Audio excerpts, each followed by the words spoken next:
Good morning. Bihar state का practice set number 7 है ये।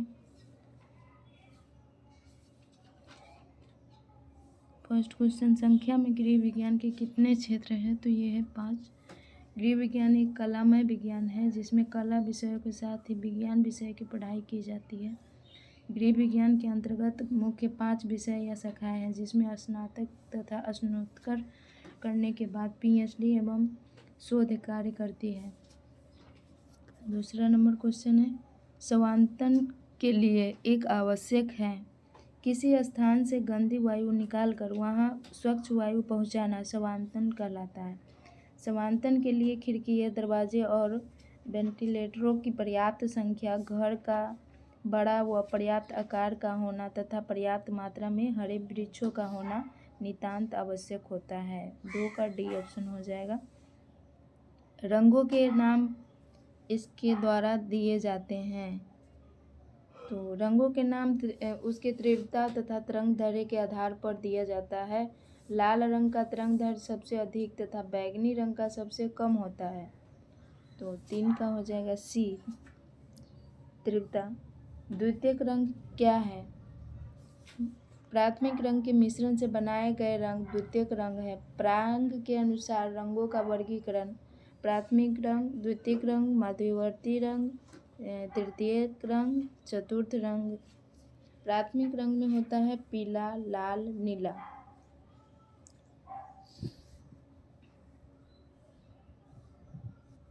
चार का ए। 5 का चढ़ाव व उतार का क्रम उत्पन्न करते हैं। तो ये हो जाएगा लय। चढ़ाव तथा उतार के एक विशिष्ट पैटर्न को लय कहा जाता है। लय के लिए अंग्रेजी में रिदम शब्द का प्रयुक्त होता है जिसकी उत्पत्ति रिदम से हुई है तथा जिसका अर्थ है प्रवाह। अतः लय का अर्थ है समान अथवा सामंजस्यपूर्ण अवयवों की पुनरावृत्ति से उत्पन्न निरंतरता, जहाँ गति, प्रभाव और यति विराम का पारस्परिक संघात अथवा मेल होता है, वही लय की अनुभूति होती है। तो 5 का हो जाएगा सी। आधुनिक समय में पर्दों, कालीन, फर्श इत्यादि को साफ करने का सर्वोत्तम यंत्र है। आधुनिक समय में पर्दों, कालीन, फर्श इत्यादि को साफ करने का सर्वोत्तम यंत्र है वैक्यूम क्लीनर। समय एवं शक्ति की बचत के लिए वैक्यूम के सिद्धांत पर बना यह यंत्र घर की सफाई अथवा फर्श पर बिछी दरी, कालीन एवं मैटिंग आदि पर प्रतिदिन गिरने वाली धूल, कचरा, गंदगी आदि को साफ करता है। 6 का सी। किस प्रकार की मिट्टी में घर में अधिक सीलन उत्पन्न करती है? चिकनी मिट्टी घर में अधिक सीलन उत्पन्न करती है। भवन निर्माण हेतु चिकनी मिट्टी उपयुक्त नहीं मानी जाती है। इस मिट्टी में पानी को लंबे समय तक सोख के रखने का गुण होता है। इस प्रकार की मिट्टी में जो पानी सोखा जाता है वह जल्दी सूखता नहीं है।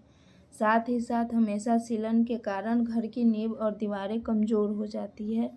7 का बी होगा। निम्नलिखित में से कौन एक मानव संसाधन नहीं है?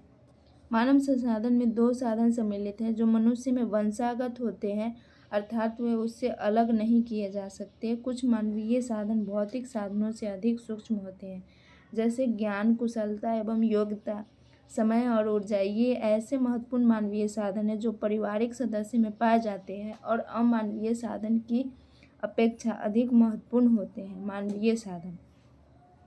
8 का हो जाएगा सी। विवाह है। विवाह एक सार्वभौमिक संस्था है।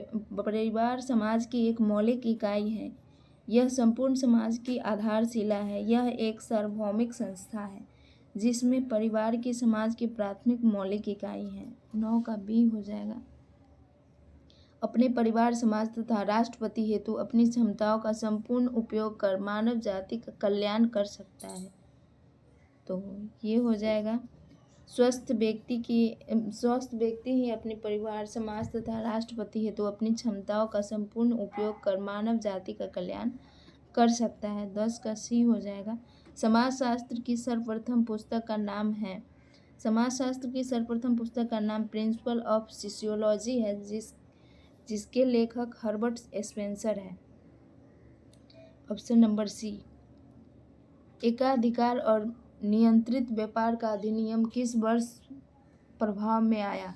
एकाधिकार और नियंत्रित व्यापार अधिनियम MRTP एक्ट वर्ष 1969 से प्रभाव में आया। इस अधिनियम में आर्थिक व्यवस्था के परिचालन से सामान्य हित के विपरीत आर्थिक शक्ति का केंद्रीकरण न होने, एकाधिकार पर नियंत्रण रखने, एकाधिकार और अवरोधक व्यापार तथा उससे जुड़े हुए और संबंधित मामलों के प्रावधान करता है। नोट: अब इसके स्थान पर प्रतिस्पर्धा अधिनियम 2002 लागू है। 12 का बी हो जाएगा, ऑप्शन नंबर बी 1969। 13 गृह विज्ञान है। 13 नंबर में है ग्रामीण विकास में पुरुष प्रसार कार्यकर्ता व महिला प्रसार कार्यकर्ता दोनों का महत्वपूर्ण योगदान होता है। कृषि विकास क्षेत्र में जहां पुरुष कार्यकर्ता का योगदान अनिवार्य है, ठीक उसी प्रकार गृह विज्ञान विषय विशेषज्ञ व गृह विज्ञान प्रसार कार्यकर्ता का योगदान भी अमूल्य है। तो 13 का डी हो जाएगा, लड़के और लड़कियां दोनों के लिए। किशोरों द्वारा वस्त्रों के चुनाव में सर्वाधिक महत्वपूर्ण है।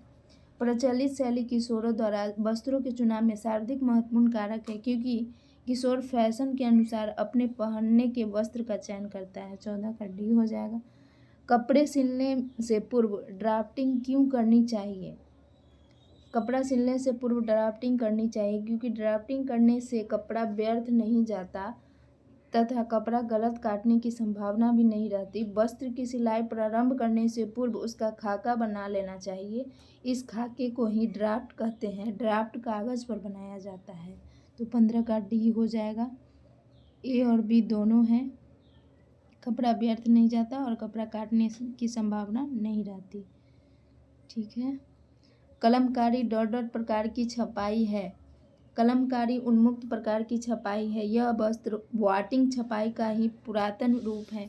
इसमें सूती वस्त्र पर कलम से अथवा ब्रश से नमूने के उन भागों पर पिघला मोम चढ़ा दिया जाता है जिन्हें रंग से बचाना होता है। इस तरह यह कला आज की बाटिक कला से मिलती जुलती है। क्वेश्चन नंबर 16 का डी हो जाएगा, उन्मुक्त यानी सभी है। क्रैपिंग है। क्रैपिंग 17 का बी। क्रैपिंग एक उपयोगी वस्त्र परिसज्जा है। यह परिसज्जा 2 विधियों से की जाती है, यांत्रिक विधि, रासायनिक विधि। यांत्रिक विधि द्वारा क्रैपिंग की परिसज्जा मशीन द्वारा की जाती है। तो 17 का बी हो जाएगा। बिना सिकुड़न वाला वस्त्र तैयार किया जाता है। सेल्फराइजिंग से तैयार किया जाता है। धुलने के पश्चात भी नहीं सिकुड़ता है। वस्त्र धोने के बाद सिकुड़न छोटा न हो जाए, उसके बचाव के लिए सेल्फराइजिंग से वस्त्र तैयार किया जाता है। 18 का डी हो जाएगा। बुने वस्त्र निटेड वस्त्र को आवश्यकता नहीं होती है। वस्त्र निर्माण की एक प्रचलित विधि निटिंग भी है। यह घरेलू विधि है तथा घर पर महिलाएं सिलाइयों से निटिंग द्वारा वस्त्र तैयार कर लेती है। बुने हुए कपड़े पर मार नहीं लगाया जाता है क्योंकि वे कड़े हो जाते हैं। तो 19 का सी हो जाएगा। निम्नलिखित में से कौन एक एकल प्रचालन क्रिया द्वारा एक ही समय पर सैकड़ों परिधान तैयार कर सकता है? टनल फिनिशर एक प्रचालन क्रिया द्वारा एक ही समय में सैकड़ों परिधान तैयार किया जाता है। ठीक है। तुकामों की श्रृंखला जो एक रेशे में क्षैतिज रूप से पिरोई जाती है डॉट डॉट कहलाती है। बाना वाफ्ट कहलाती है। वाफ्ट बाना नीटिंग की रचना विधि हाथ से सिलाइयों पर की गई बुनाई की तरह है। इसमें केवल एक ही धागों का प्रयोग किया जाता है। धागा क्षैतिज दिशा में बुने भाग के आर पार पास हॉरिजॉन्टल अक्रॉस द फैब्रिक आता जाता है। इस बुनाई विधि बाने के धागे के समान ही दाईं से बाईं तथा बाईं से दाईं ओर के अनुप्रस्थ रेखा के साथ चलता है। तो 21 का डी हो जाएगा, बाना। ठीक है। निम्नलिखित में से कौन सा वस्त्र के उद्गम का सिद्धांत नहीं है? गोदना टर्निंग वस्त्र के उद्गम का सिद्धांत नहीं है।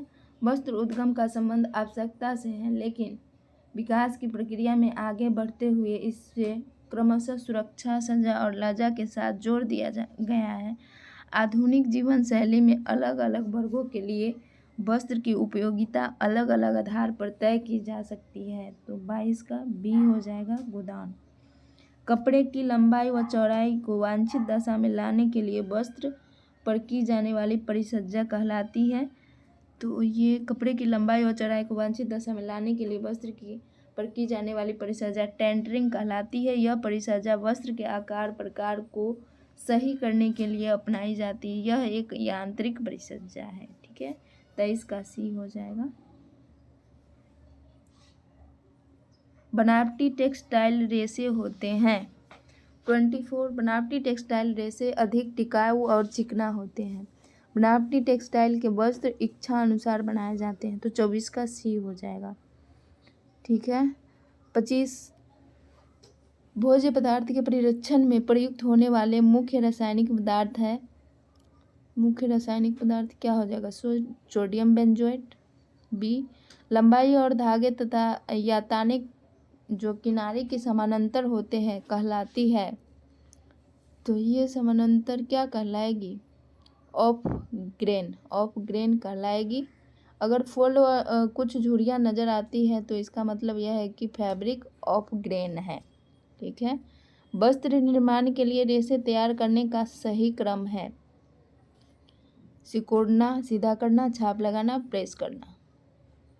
सी हो जाएगा सिकोड़ना, सीधा करना, छाप लगाना, प्रेस करना। ठीक है, 28 में है ऑर्लॉन के निर्माण के लिए निम्न में कौन सा कच्चा माल के रूप में प्रयोग किया जाता है?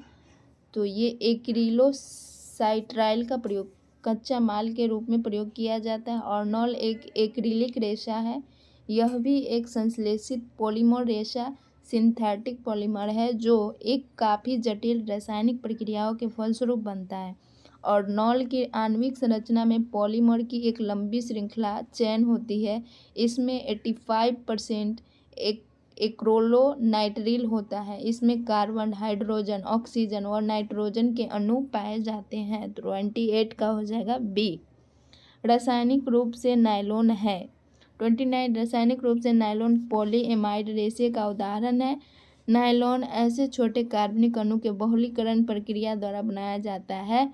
नायलॉन मानव द्वारा संश्लेषित किया गया पहला रेशा था जिसका निर्माण सर्वप्रथम 1935 ईस्वी में किया गया तथा व्यापारिक उत्पादन 1939 में शुरू हुआ। नायलॉन का उपयोग मछली पकड़ने वाले जाल में, पैराशूट के कपड़े में, टायर, दांत ब्रश तथा पर्वतारोहण के लिए रस्सी आदि बनाने में किया जाता है। ठीक है, 29 का हो जाएगा बी पॉलीएमाइड।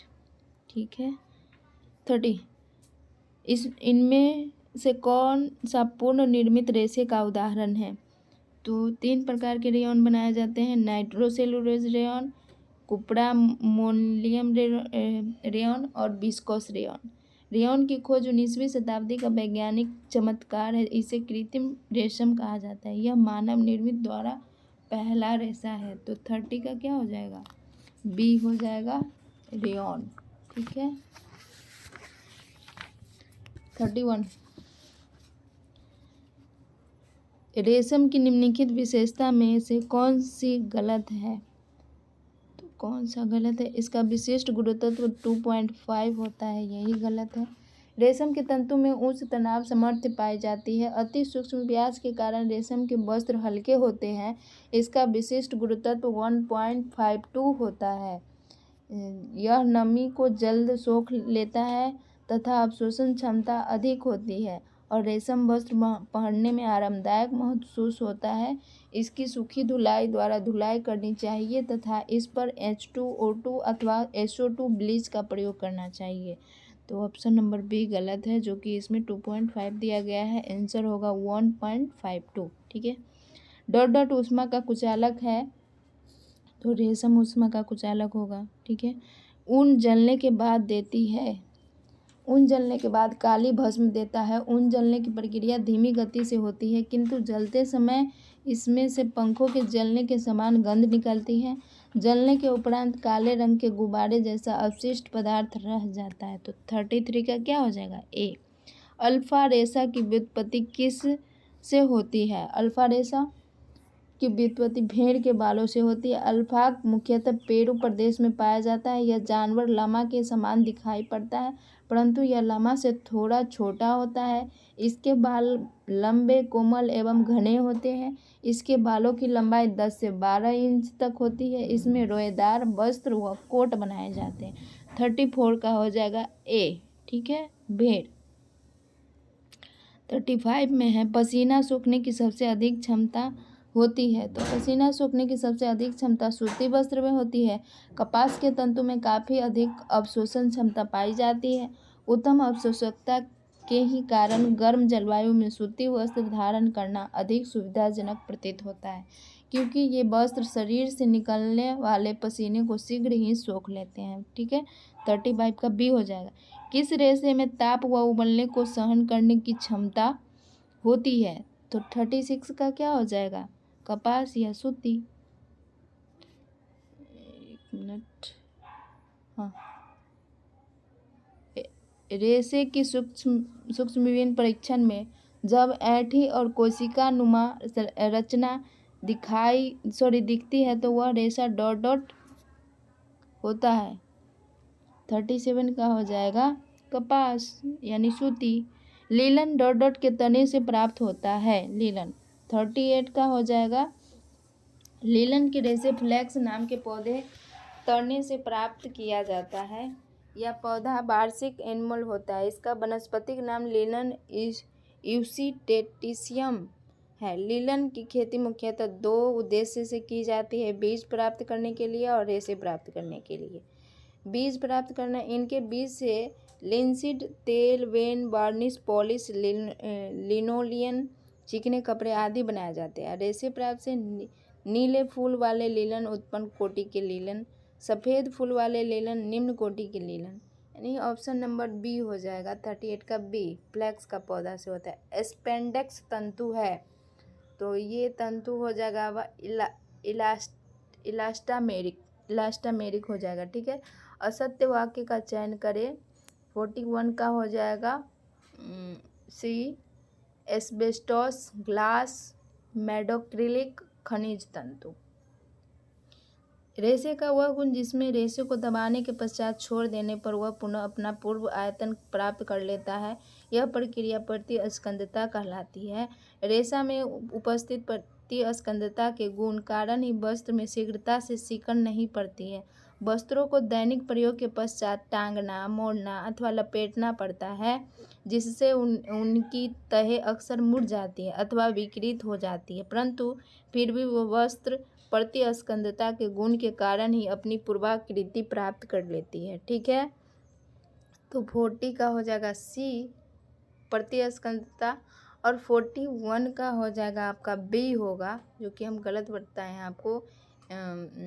ऊन, हेम्प, रेशम, प्रोटीन तंतु। ठीक है, 42 में आ जाइए।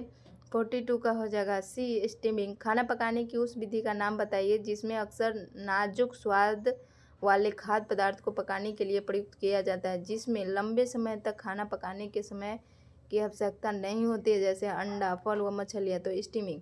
भूनने तथा सेकने का प्रयोग किस विधि में किया जाता है? 43 का हो जाएगा वायु द्वारा पकाने की विधि में किया जाता है। ठीक है, 43 का डी। 44 डोसा बनाने के लिए चावल दाल का अनुपात होता है, तो 3:1 हो जाएगा। 3:1 अर्ध उबाले पारबॉइलिंग का मुख्य कारण है। 45 का हो जाएगा पौष्टिक तत्व को बचाना। पौष्टिक तत्व को बचाना। पाक विधि संयोजना में कौन सा तरीका प्रयोग किया जाता है? 46 में हो जाएगा प्रतिशत है ना। 47 वसा या पानी के बिना खाना बनाने की विधि कहलाती है, तो ये विधि कहलाती है आपको भूनना। डबल रोटी बनाने में कवक प्रतिबंधा के लिए डॉट डॉट प्रयुक्त होता है, तो ये होता है सोडियम क्लोराइड का उपयोग किया जाता है। ठीक है, खेसारी दाल को मिलावटी तत्व के रूप में मिलाया जाता है, तो ये मिलाया जाता है मैदा है ना। खेसारी दाल में हो जाएगा आपको अरहर दाल। निम्न में मेटलिन की मिलावट किस भोज्य पदार्थ में की जाती है? तो ये की जाती है बेसन। बी हो जाएगा। भंडार गृह में नमी होने पर डिब्बों को रखने के पूर्व क्या करना चाहिए? तो भंडार गृह में तेल युक्त वस्त्र उसके चारों तरफ रगड़ देना चाहिए। अंकुरण के समय जो एंजाइम सक्रिय होता है, तो ये कौन सा एंजाइम सक्रिय? एमाइलेज। 53 अंकुरण के पोषक तत्व को सुरक्षित रखने के लिए कौन सा सोपान मदद नहीं करता है? 53 का हो जाएगा ब्रोमोलिन। पोषक तत्व को सुरक्षित रखने के लिए कौन सा सोपान मदद नहीं करता है? 52 का हो जाएगा सी, एमाइलेज। 53 बी, चावल और दाल को बार बार सही तरीके से धोना। 54 खमीर व जीवाणु को समाप्त करने हेतु निम्न में से कौन सा प्रभावी है? 54 का हो जाएगा बी, सोडियम बेंजोएट। ब्रिक सूक्ष्मतम संरचनात्मक एवं क्रियात्मक इकाई को कहते हैं। 55 नेफ्रॉन। निम्न में कौन सा उपकरण रक्तचाप मापने के काम आता है? तो ये स्फाइगोमैनोमीटर। ज्वर से पीड़ित वयस्क व्यक्ति को आहार में कितने कैलोरी देना चाहिए? 2700 कैलोरी। 58 अतिसार के रोगी को भोजन देना चाहिए। 58 में 3000 अतिसार के रोगी को कम रेशा युक्त देना चाहिए। 57 का हो जाएगा बी। 58 का हो जाएगा ए, कम रेशा युक्त। 59 में NFHS 4 के डेटा के अनुसार 5 वर्ष से कम आयु के 2% बच्चों में रक्त अल्पता होती है। तो 59 का हो जाएगा बी, 58.4%। 58.4%। बेकिंग द्वारा बनाए गए पदार्थ निम्न में किन रोगियों को नहीं दिए जाने चाहिए? 60 का हो जाएगा बी, पिएक्लेम्पेसिया नहीं, 60 का बी है, मधुमेह। बेकिंग द्वारा बनाए गए निम्न में से किन रोगियों को नहीं दिया जाता है? तो मधुमेह। उसके बाद है 61 में बिना मधुमेह वाली महिला में गर्भावस्था के दौरान उच्च रक्त शर्करा स्तर विकसित होना कहलाता है। तो ये कहलाएगा गर्भावस्था मधुमेह। गर्भवती महिला के लिए फोलिक एसिड बताई गई उपयुक्त मात्रा है। 62 का हो जाएगा 300 मिलीग्राम। ग्लूटेन एलर्जी के मरीजों को इसमें क्या नहीं देना चाहिए? 63 का हो जाएगा गेहूं का आटा नहीं देना चाहिए, कम दाम पर सामग्री उपलब्ध है। 64 का हो जाएगा चना दाल का आटा। 63 का गेहूं आटा। 64 कम दाम पर सामग्री है, तो औद्योगिक कैंटीन। 65 गर्भावस्था के दौरान गर्भवती स्त्री के लिए आवश्यक है। तो ये क्या आवश्यक है? दूध व प्रोटीन युक्त भरपूर भोजन। 1 से 3 वर्ष तथा 4 से 6 वर्ष के बालक के लिए ICMR द्वारा कितनी कैलोरी ऊर्जा दैनिक निर्धारित की गई है? तो ये निर्धारित क्रमशः 1200 तथा 1500 कैलोरी। 1200-1500 कैलोरी। स्तनपान संक्रमण रोगों की घटना और समूह कम कर देता है, जिससे शिशु का विचलन और मृत्यु दोनों में कमी आती है। ये सत्य है। अंडे के छिलके की संरक्षण आवरण निम्न है। अंडे के छिलके क्यूटिकल। दूध पाश्चीकरण HTST तरीका करा जाता है। तो ये करा जाता है 72 डिग्री सेल्सियस पर 15 सेकेंड के लिए। 15 सेकेंड। दूध का आइसोइलेक्ट्रिक बिंदु है। 4.6। लहसुन में कौन सा तत्व भरपूर है? तो लहसुन में हो जाएगा फ्लोवोनाइड्स। गेहूं में पाया जाता है ग्लूटीन। उसके बाद है फल तथा सब्जी अच्छे स्रोत होते हैं निम्न में किसके?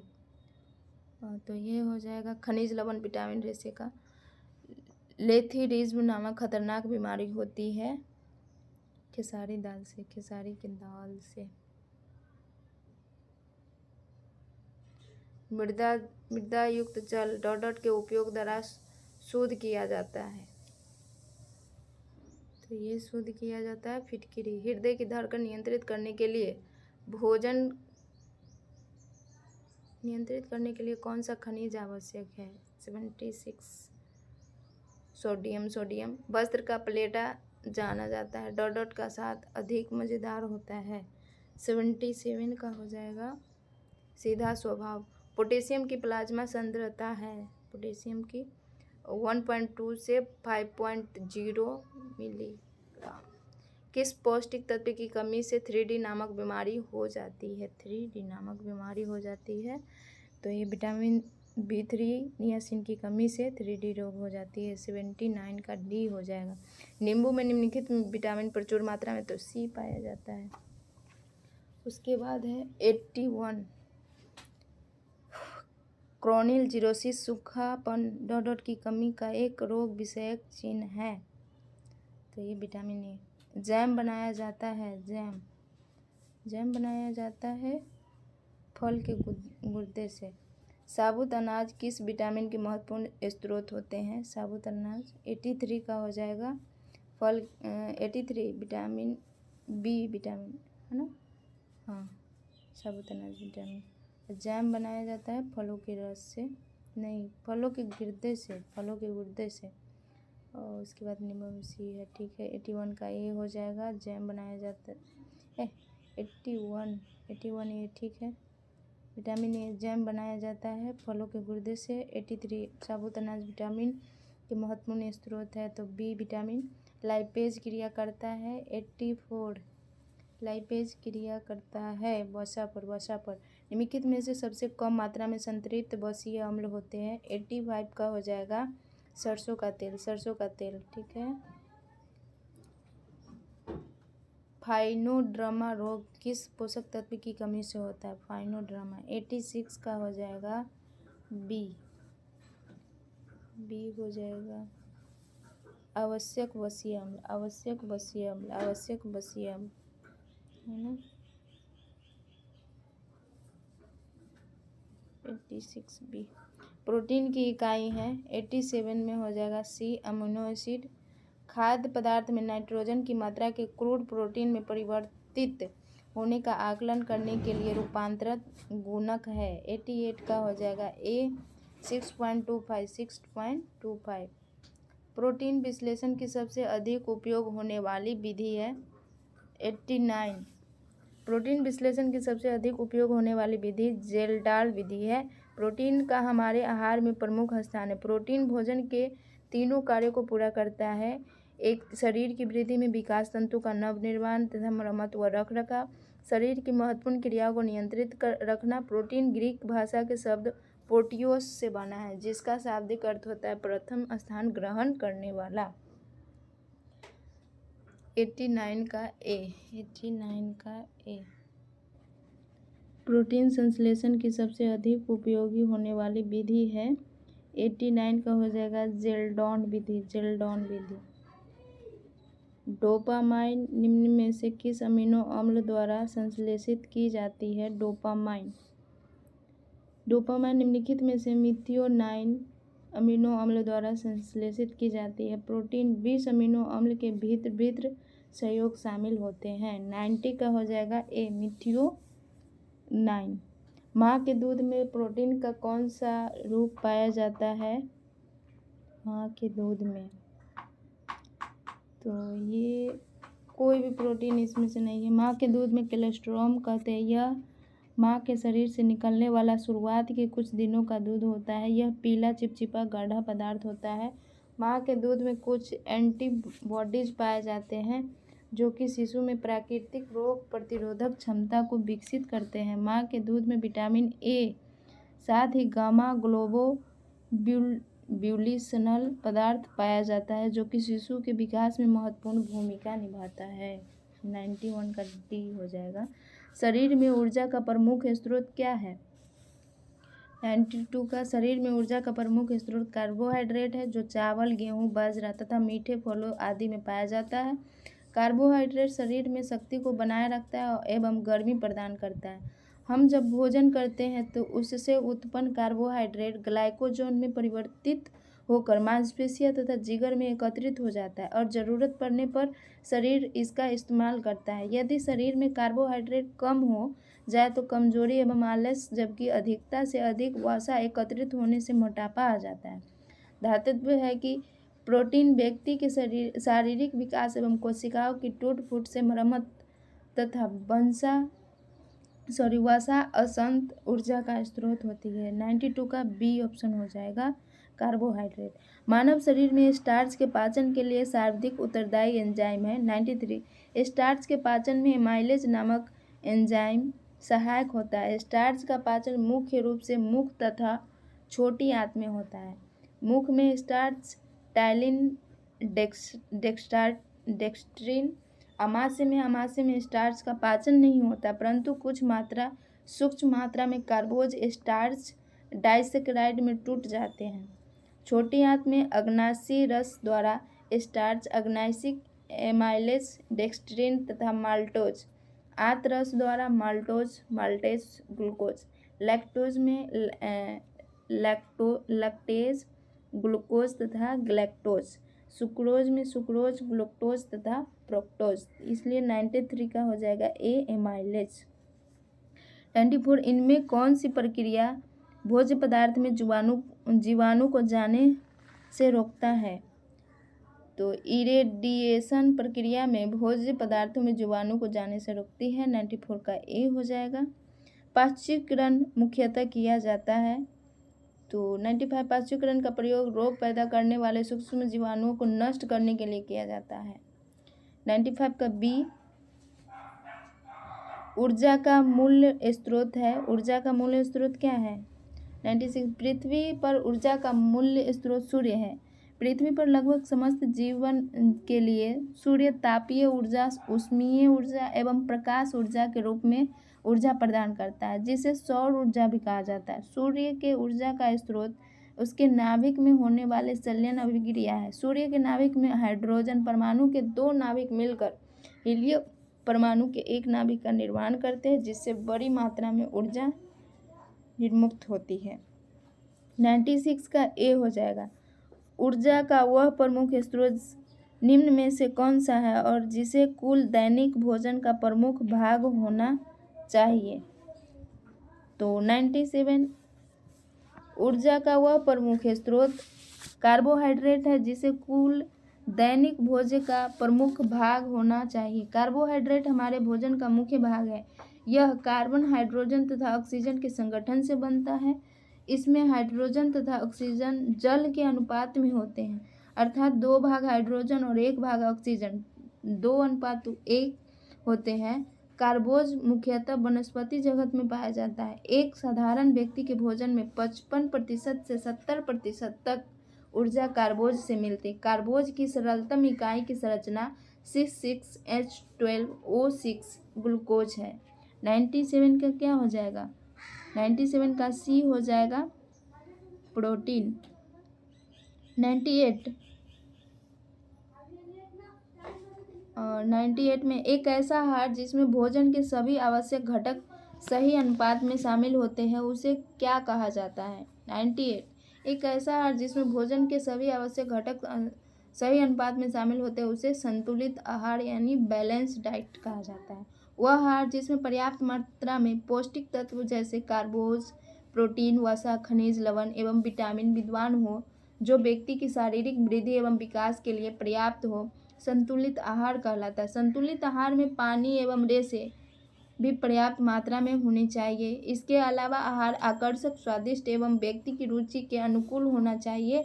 किसी के भोज्य पदार्थ में सभी पोषक तत्व विद्वान नहीं रहते, इसलिए संतुलित आहार के लिए एक से अधिक भोज्य पदार्थ को एक साथ सम्मिलित करना पड़ता है, जिससे सभी पौष्टिक तत्वों की प्राप्ति होती है। 98 का बी हो जाएगा। कुपोषण मानव शरीर में विभिन्न रक्षा प्रणाली पर विपरीत प्रभाव डालता है। 99 कुपोषण मानव शरीर में विभिन्न रक्षा प्रणाली पर विपरीत प्रभाव डालता है, जिनमें प्रतिजैवी निर्माण, एंटीबॉडी, फोगोसाइटिक क्रिया, फोगोसाइटिक एक्टिविटी, ऊतक अखंडता, टिश्यू इंजैटी आदि प्रमुख है। कुपोषण उस अवस्था को कहा जाता है जो मनुष्य को उसकी शारीरिक आवश्यकताओं के अनुकूल उपयुक्त मात्रा में सभी पौष्टिक तत्व नहीं मिलते अथवा कोई तत्व आवश्यकता से अधिक या कम मिलते हैं। इस कारण मनुष्य की शारीरिक वृद्धि, समुचित विकास तथा कार्य क्षमता पर बुरा प्रभाव पड़ता है। यह मुख्यतः समाज के निम्न वर्गों में पाया जाता है। तो 99 का डी हो जाएगा, यानी सभी।